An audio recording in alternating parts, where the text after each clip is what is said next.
The question is, are we going to make energy with this, or are we going to blow people up with this? Generally, we lean towards blowing people up.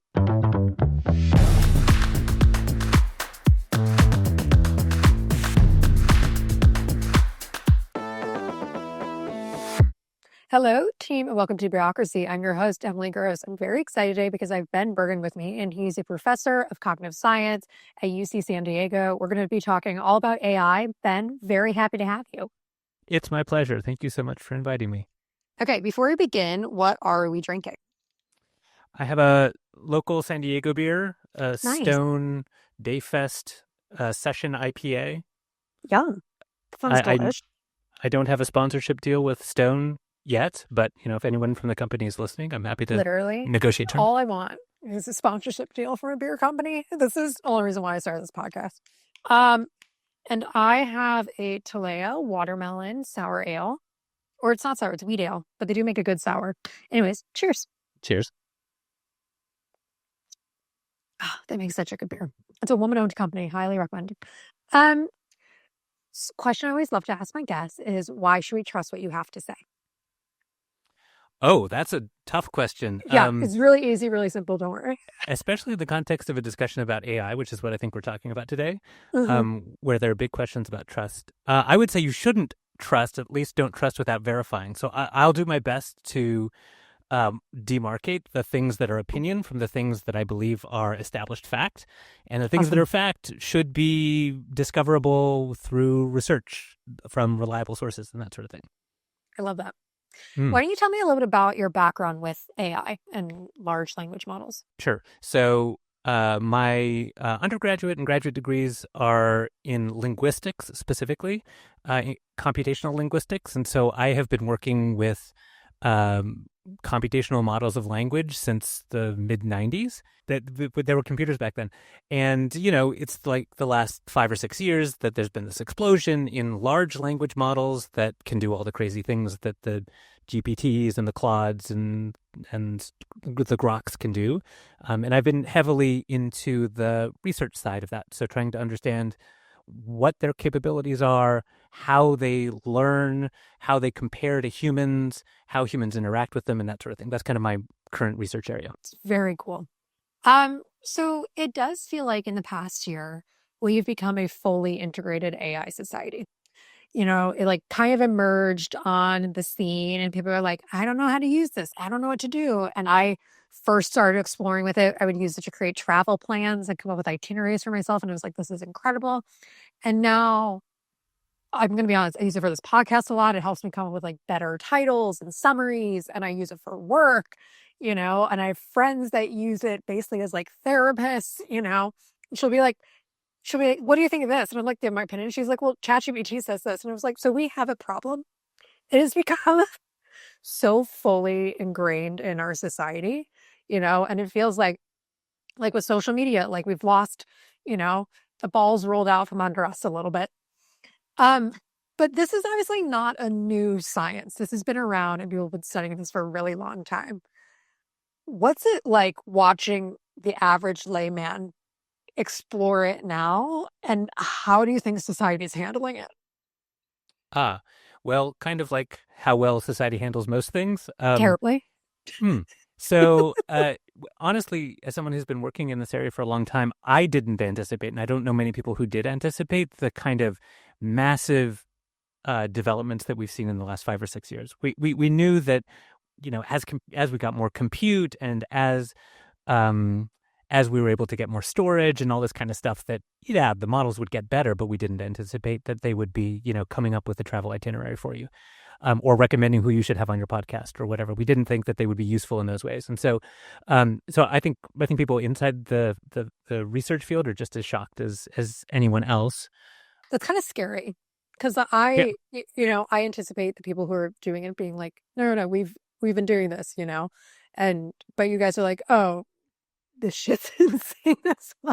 Yeah, well, there's nothing really very special about what these models do. They're just really dumb, very powerful machines. So they perform the same operations that, the math that they perform is stuff that you learn in high school, except they do it trillions and trillions of times.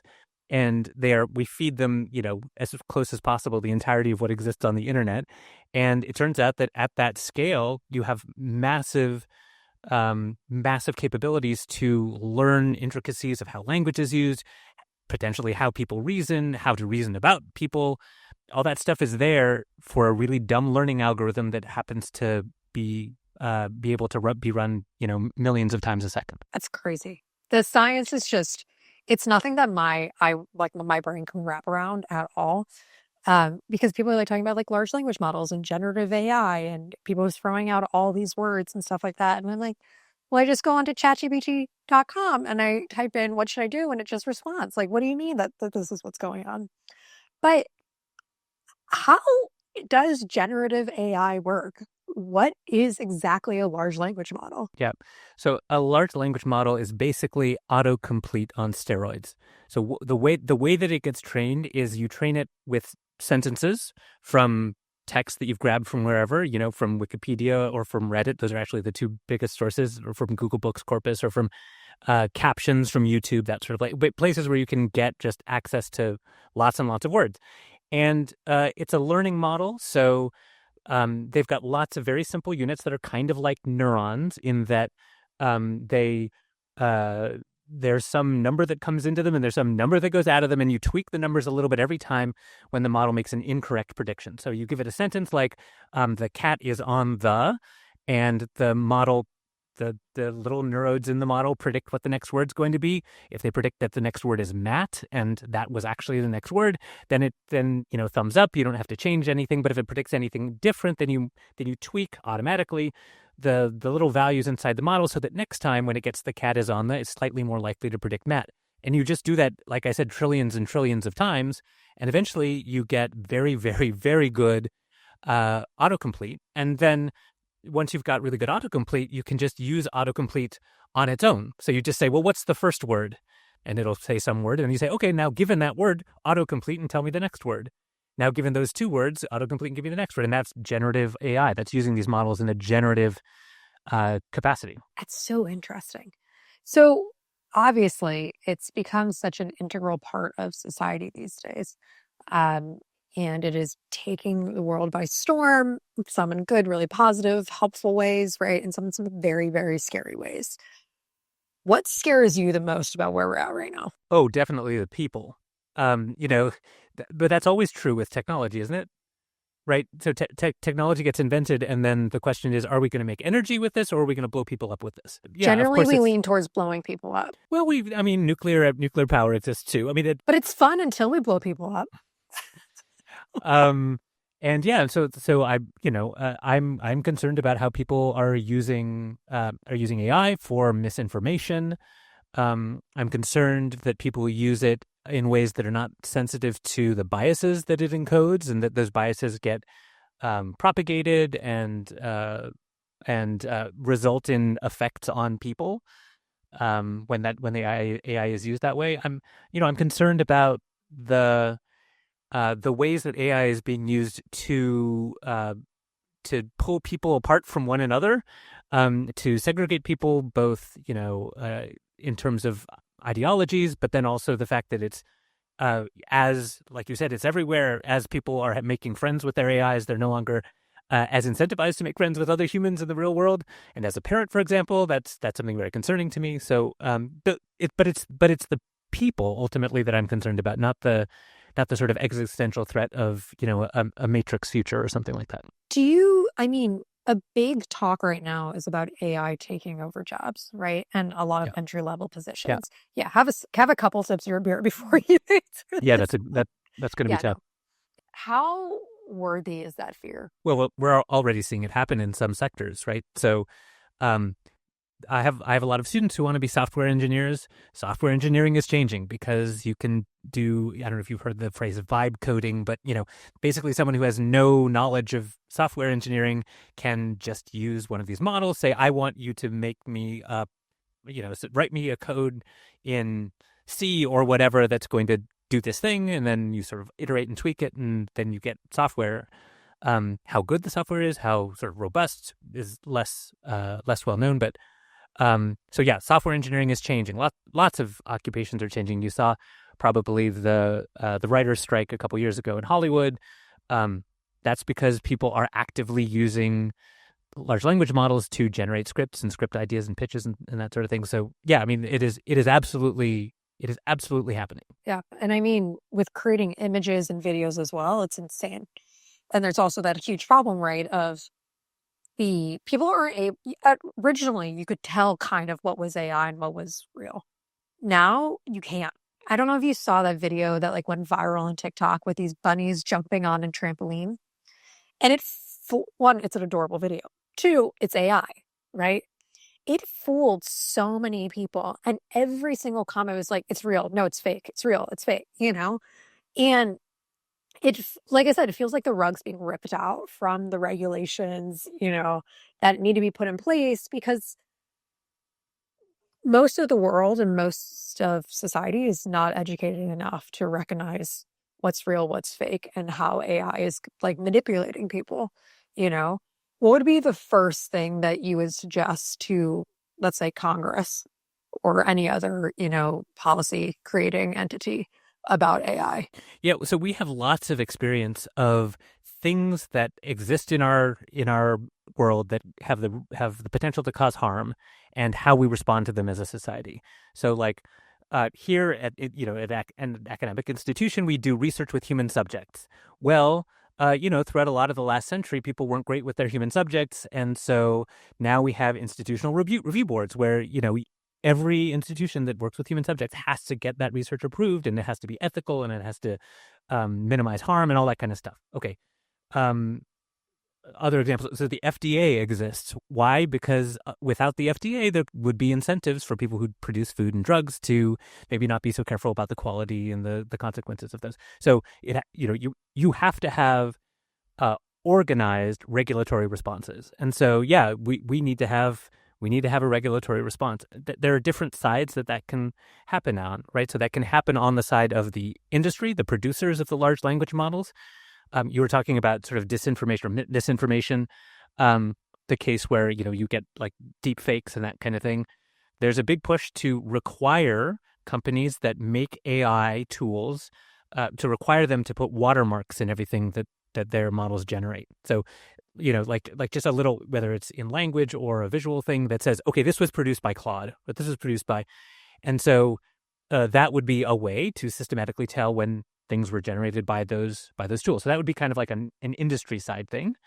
That you could imagine sort of a dissemination side thing. So make it illegal for platforms to disseminate particular kinds of thing.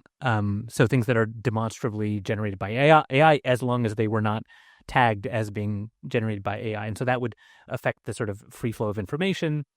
There are obviously, First Amendment issues with that.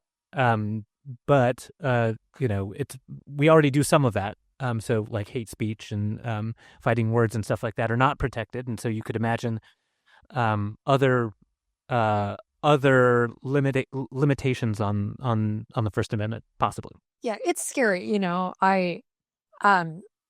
and what's so interesting about it is when your response, it picks up so fast how to respond to you in a way that feels natural and in line with your personality, right? It's beyond scary. But I was using it to look up, we were working with some client, and I needed quotes from George Washington regarding certain issues going on during that time. And I was like, give me a George Washington quote relating to something about like two-party systems, right? Whatever. And then here are 4 different quotes from George Washington. I put it in the deck for the project, and the day before I was like, let me just triple check to make sure none of the quotes were real. Right. Which was such a good check for me. And then I was like, okay, now when I typed something, I was like, give me the evidence for it. Because when I was like, they're like, none of these are real. Because when I actually went to Google them, none of them are real. And I was like, none of these are real. They're like, well, it's things he probably could have said. And I was like, so that's not a quote. Yeah, that's different from a quote. Yeah, so this is a known thing. They're called hallucinations. There are other names for them, but that seems to be the one that's stuck.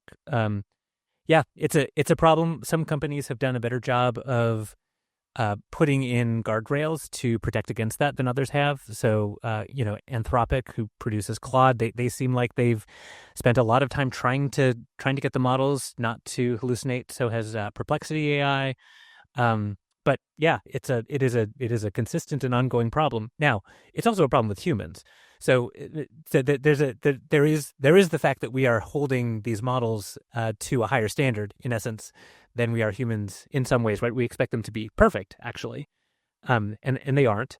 And maybe we're just on the early part of a learning curve where we're discovering what we should and shouldn't expect to be able to get out of them. Right. And, a big conversation, right, in which you even mentioned at the beginning of this is people are talking, right, to these LLMs, and they've taken the place of real human interaction and the ability and the nuances of real human interaction, right?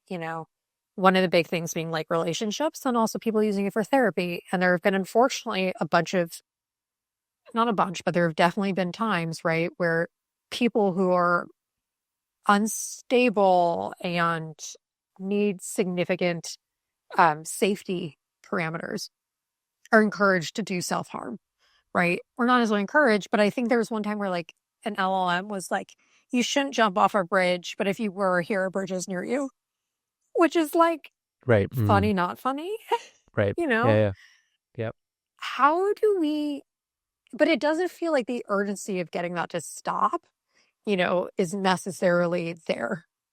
How do we get that to stop? Like, what do we do to make sure people realize, like, you can't actually replace human interaction? Yeah, this is a really hard kind of social sciences problem because it integrates individual human psychology. What draws certain people to want to interact with AIs rather than with humans, and it also incorporates some sort of like sociological dimension. So like, what are the social circumstances that drive people to not be able to have the kinds of human social supports that they have? I don't have an answer to this. What's the dialogue going around in your circles, though? Like, what are people saying? Do people feel like we've lost it? We've lost it. There are a lot of people who are very concerned about the future of AIs taking over, the idea of superintelligence, and you can sort of imagine like a Terminator kind of scenario where but the premise is basically that people dominate the physical world and all other species on Earth because we're more intelligent than them, not because we have big claws or fangs or anything like that. But human intelligence is not, in principle, the highest possible level of intelligence. In fact, it's very likely that within the next maybe few years, we have machines that are more intelligent than us, such that we can't even understand what they're doing, and at that point, they will be able to subjugate us, just like we subjugate the rest of the world. Especially if they are what's called agentic AIs. So if they have their own goals, and so when you chat with a chatbot, it just responds to you. It's your assistant, right? That's all it does. It doesn't have any goals of its own. It's not trying to solve some problem. But as we more and more put these machines into roles, like in a business, like we have an AI accountant or an AI marketer or an AI salesperson or sales thing or whatever. Once we do that, we have to give them goals. They have to be working all the time, not just when someone prompts them. They've got to be doing their own thing, and we've got to give them the ability to interact via the internet. And they have to be able to collect information, and maybe then they're going to be able to control things in the physical world, and then all of a sudden we're in trouble. So that is a big thing that people think about a lot. Excuse me while I have some beer. Yeah, no, this is the time for that. So it is true that people are worried about this. You may have seen this 2027 report that came out recently with a bunch of computer scientists who are very concerned about this. What was the 2027 report? 2027. Oh, it basically says that. It's like, super intelligence is only 2 years away. They're gonna, it's the end is nigh.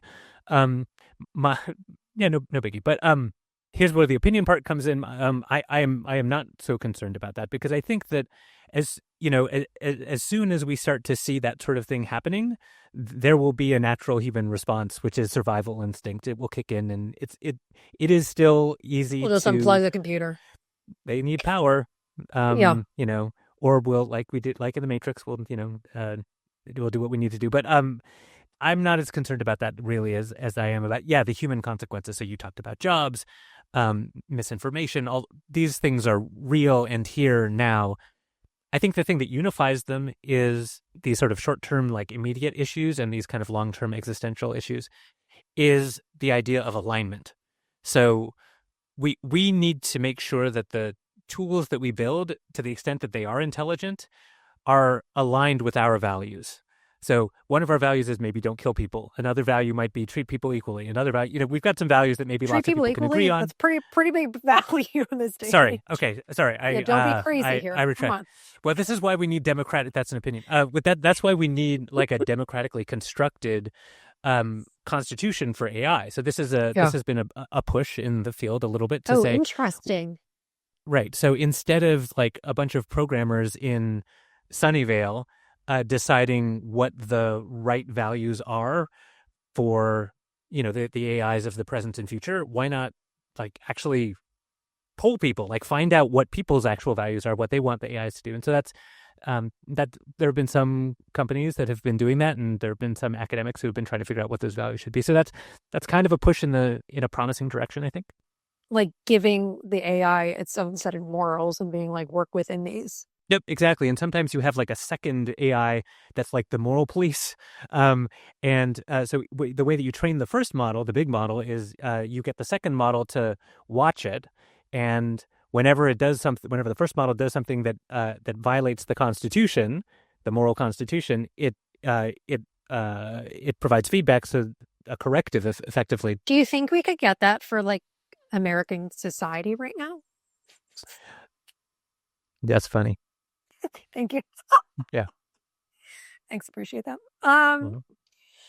So, right, talking about, you mentioned it needs power to run, right? And one of the big Yeah. conversations is the environmental element of AI, right? Yep. And there's all these huge data processing centers that are basically invisible to the average person's eye, but it is having a detrimental effect on our environment. Can you elaborate? Yeah. So the last estimate I saw from the International Energy Agency is that 1% of energy consumed on Earth is consumed by data centers.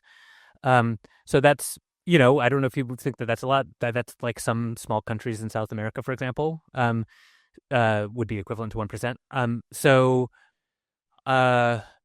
that's not going down. The models that we're building keep getting bigger, and as they get bigger, they require more energy. It's more energy to train them. And there are lots of companies training models right now because basically every hedge fund has figured out that if you throw enough money at the problem, you can train your own model, and then you can be in that game. And so there are lots of models very large models being trained, and these very large models also need a lot of power to run. So you are generating carbon dioxide in the atmosphere every time you for every token that, or every word that a large language model processes and produces. So that is an ongoing issue. It's less of an issue with respect to carbon, in as much as the grid is clean.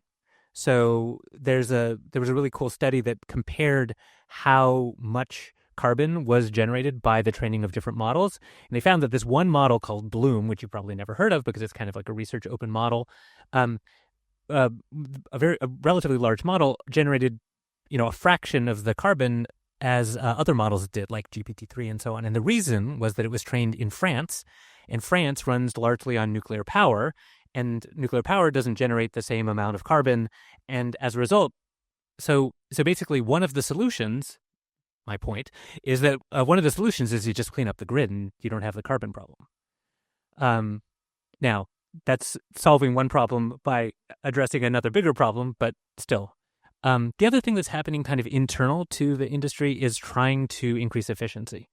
So trying to get smaller models that require less training, that require less compute to run, try to get them to be as performant as the bigger models. That's a really big push over the last year or so that I've seen. And, it's partly because energy has costs associated with it and all these companies want to be profitable. But I think it's also coming from an interesting sort of intellectual place of trying to understand, like, how much can you get out of how little? Interesting. I've also read please correct me if I'm wrong, there's an element that also impacts the water supply. Yeah, well, it takes a lot of water for these data centers for cooling, and so yeah, absolutely. In places that have data centers, you can end up with less water available for all the other purposes for agricultural or for urban purposes. So that's a big challenge, and there's a whole bunch of other stuff too, right? So like you need lots of rare earth minerals in order to produce all of these processors, and those have to come from somewhere. And if they're not allowed to come out of, basically, they almost all come out of China. If they're not allowed to come out of China because of changes in their policies, then now people are looking to grab them off of the floor of the sea. Well, it turns out that when you do mining at the bottom of the sea, that has externalities too. So, I mean, that's a concern. I mean, and on, right? Anytime you are running a gigantic industry, it's going to have these sort of environmental externalities. I think it was Sam Altman saying, like, don't say please and thank you. It's not necessary. You're not gonna hurt the LLM's feelings. You're saving the energy. They don't have, as far as we can tell, they don't have feelings. For now. There's also a just in case kind of approach here. Like I would want to be the one who the LLM remembers having been polite. Right. I'm gonna crash out so hard after this recording. I'm gonna go into my room like it's happening. They're coming. But it's fine. I feel fine. It's exciting and a terrifying world that we found ourselves in. What makes you excited about the possibilities of this? So there's a possibility of democratization of knowledge and access. Like there are certain things that you can do if you can write well, for example. Like maybe writing a good cover letter makes it more likely that you'll get interviewed for a job. And maybe there's certain job titles that you only have access to if you can write well.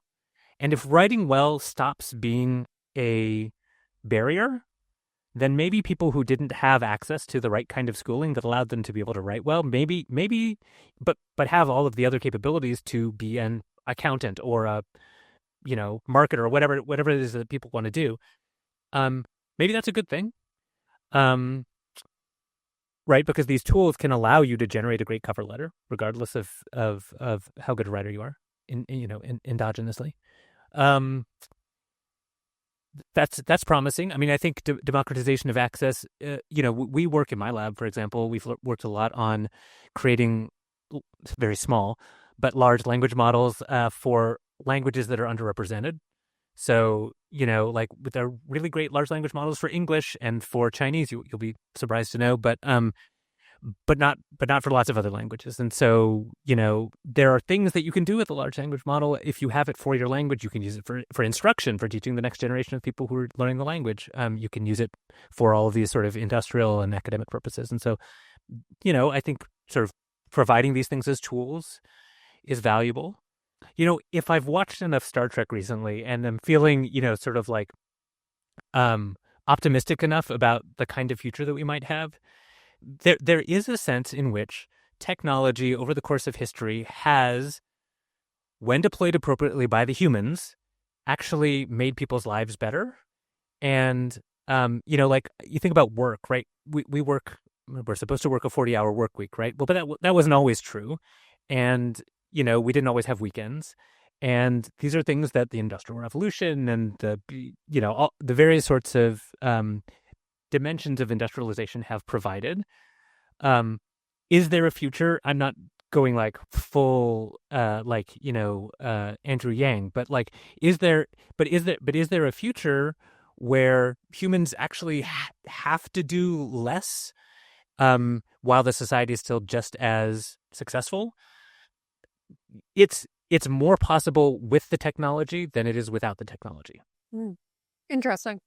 Okay, you've had me at every single emotion during this recording, and then it's like we're Oh, all going to die. To know I'm hopeful. You've hit everything. Right. That's good pod, right? Right? It's good, entertaining. Is there an LLM that you use specifically? Like, what would you recommend for people? Here's the crazy thing. I am not a user. I am a studier. I am a studier of the models. That's not surprising, actually. It's not surprising. I have I don't even have an OpenAI account with my own personal email. I have it like I've got a lab account because we access the API on the back end to do experiments and stuff like that Yeah. to try to figure out like what it does. But no, I know about them. But You're like, sorry. it's okay. You're like, oh, I'll let everyone else do this. Well, the thing is, like, you get very. I've been doing what I do for a very long time, and you get used to working in a Yeah. particular way. Like I know how to write a recommendation letter for an undergrad who wants to go to go to Yeah. grad school, and I know how to write a paper. I don't need I don't I don't need What it. you're What do I telling me need is it that for? you're not lazy. And that's No. really impressive. Okay, or I am lazy and I don't want to bother learning a new way to do things. I mean, you know, That's how I same thought. coin. And Mm-hmm. now I don't have an original thought without telling ChatGPT first. So, Mm-hmm. before we wrap up, anything else you would like to comment on? Um, I think many of the challenges with AI are the same challenges that we're encountering in the sort of modern technological world in general. Like trying to discern what's true, trying to decide what's important, like figuring out what our human values are and interacting with other people in sort of constructive ways. Um, I don't think AI makes that very very much better. It makes all those things a little bit harder. Um, but the challenges aren't really new to AI, and I think the solutions are ultimately human solutions because the problems are human problems. Right. Yeah. And it's going fast, And I remember there being a congressional hearing a couple of years ago that was like a senator saying, we want to make sure that we don't make the same mistakes with social media as we're doing with AI. And that was hopeful to hear. The the outcomes have yet to be seen, but Sure. that's okay. We're still smiling through it, and Yep. we're all gonna be fine. Um, anyways, thank you so much for doing this. This has been like it's so interesting because it's like once again, it's become such like a new normal part of our world, but it's still not without its massive concerns. And a further reminder for no one should believe anything they see without doing their own research. Trust but verify. Exactly. Well, I'm your host, Emily Gross. We'll be back next week with another episode of Bureaucracy.